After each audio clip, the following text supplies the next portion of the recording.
प्रिय बच्चों, सुप्रभात। आप सभी का इस कक्षा में स्वागत है। हम रीतिकाल के अंतिम चरण के श्रेष्ठ कवि पद्माकर प्रणीत छंदों के काव्य सौंदर्य को व्याख्या के माध्यम से पढ़ रहे हैं। आज हम जिस छंद को पढ़ेंगे वह आपकी पाठ्य पुस्तक में संकलित पद्माकर के छंदों में से अंतिम छंद है। इस छंद को आप स्क्रीन पर देख सकते हैं। पद्माकर जी लिखते हैं, काहे को बागंबर को ओढ़ी करूँ अडंबर, काहे को दिगंबर है दूब खाए रहिए, कहे पद्माकर त्यों काय के कलेस नित, सीकर सभीत सीत बात ताप सहिए, काहे को जपोगे जप, काहे को तपोगे तप, काहे को प्रपंच पंच पावक में दहिए, रेन दिन आठो जाम, राम राम राम राम, सीताराम सीताराम सीताराम कहिए। प्रस्तुत छंद में भक्ति के लिए किए गए बाहरी पाखंड प्रदर्शन और जप तप की निरर्थकता बताते हुए सीताराम के नाम स्मरण को महत्व दिया गया है। पद्माकर जी लिखते हैं कि काहे को बागंबर को ओढ़ी करूँ अडंबर।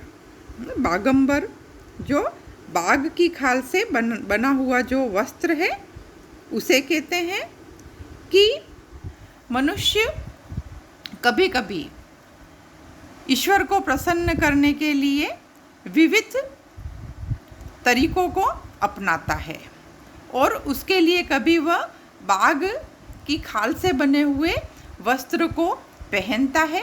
कई जो साधक है वह बागंबर का प्रयोग करते हैं और अपनी साधना करते हैं।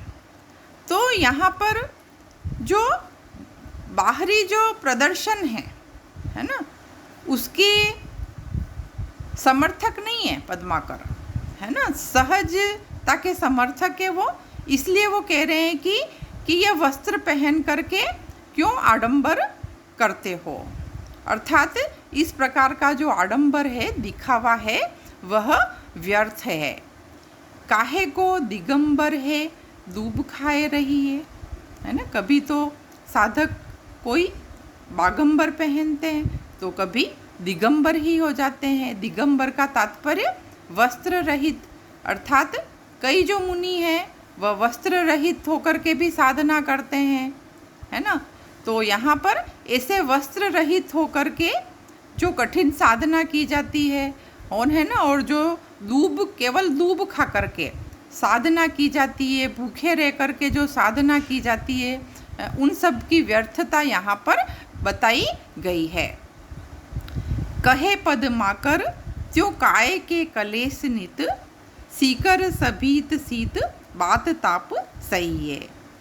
और पद्माकर जी कह रहे हैं कि शरीर को क्यों कष्ट दिया जाए, है ना। कई साधक होते हैं वह शरीर को कष्ट देने को ही अपनी साधना समझते हैं और उसके लिए अनेकानेक कठिन साधनों को वो अपनाते हैं और उसके लिए वह हर चीज़ें सहन करते हैं। जैसे सीकर का अर्थ यहाँ पर पानी की बूंद, शीत यानी सर्दी, वात यानी हवा, ताप यानी गर्मी। तो प्रत्येक ऋतुओं को वह सहन करते हैं, चाहे वह सर्दी की ऋतु हो, चाहे वह वर्षा की ऋतु हो, है ना, और चाहे वह तेज गर्मी की ही ऋतु क्यों न हो।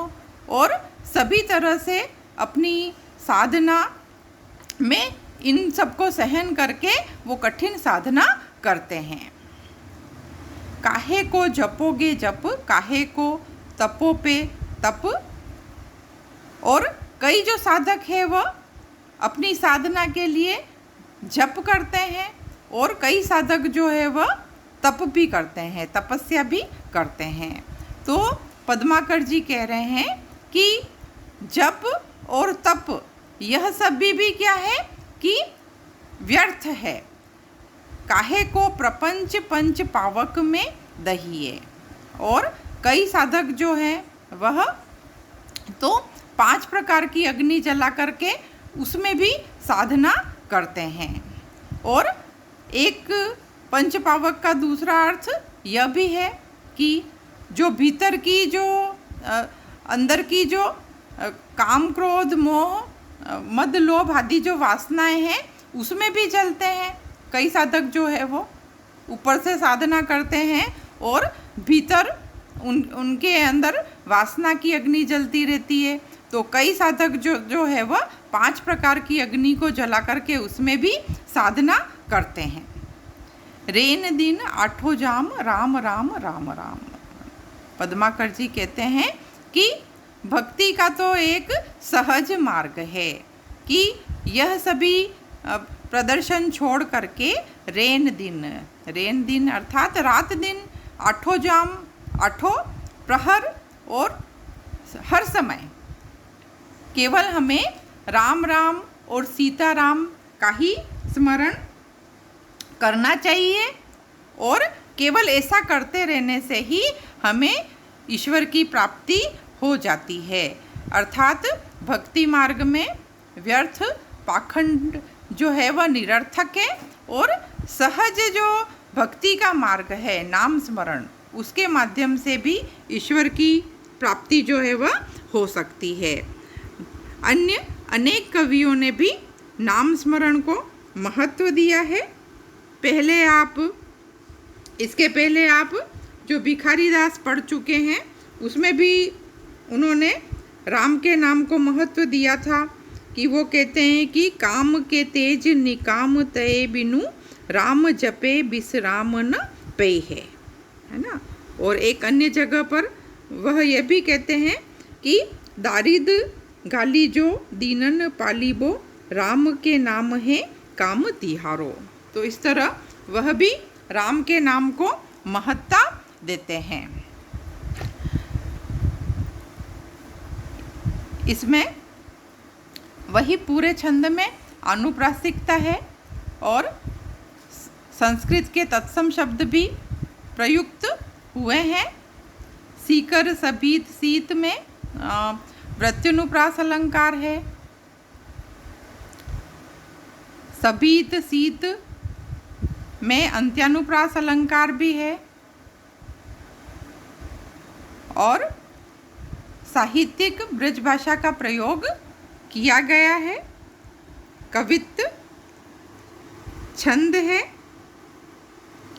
और इस प्रकार से यह छंद जो है वह अपनी संपूर्ण काव्यगत विशेषताओं के साथ में सुशोभित है। बच्चों, पद्माकर रचित छंदों का व्याख्या भाग आज संपूर्ण हो गया है। आप ये सभी व्याख्याएं प्रसंग एवं काव्य सौंदर्य सहित अपने रजिस्टर में कर लें और पुनः पुनः इसका अभ्यास करें। बच्चों, इन व्याख्याओं के माध्यम से आप पद्माकर के काव्य के भाव पक्ष और कला पक्ष को अच्छे से आत्मसात कर सकते हैं। पद्माकर और उनके काव्य से संबंधित कतिपय बातों पर एक बार पुनः ध्यान देने की आवश्यकता है। बच्चों, पद्माकर का वास्तविक नाम प्यारेलाल था। कवि जन्मजात होते हैं कि उक्ति इन पर पूर्ण रूप से चरितार्थ होती है, क्योंकि ये एक जन्मजात प्रतिभा संपन्न कवि थे। रीतिकाल के कई राजा महाराजा इनकी कवित्व शक्ति के कायल थे। राजसी शान शौकत इनकी कवित्व शक्ति के अनुपम उपहार थे। बच्चों, पद्माकर रचित गंगा लहरी इनकी प्रसिद्ध रचना है। इस कृति का मुख्य आधार संस्कृत के कवि पंडित जगन्नाथ की प्रसिद्ध गंगा लहरी से लिया गया है। परवर्ती कई कवि पद्माकर की गंगा लहरी से बहुत प्रभावित हुए और उन्होंने इसका अनुकरण कर अन्य नदियों के स्तवन पर भी कई सुंदर काव्य रचनाएं सृजित की थी।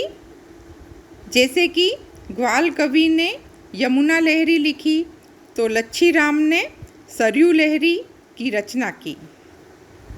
पद्माकर का कवित्व उत्सवपूर्ण है, चाहे वह संयोग श्रृंगार के रम्य चित्र हो, चाहे वियोग श्रृंगार के सहज छंद।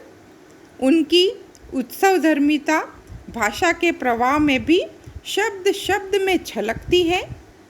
गंगा स्तवन करते हैं तो शब्द शब्द गंगा की लहरों की तरह उत्सव मनाता है, और ऋतु वर्णन करते हैं तो मानो प्रकृति स्वयं साक्षात आकर खड़ी हो जाती है। भाषा की सभी शक्तियाँ इनके काव्य में मौजूद है।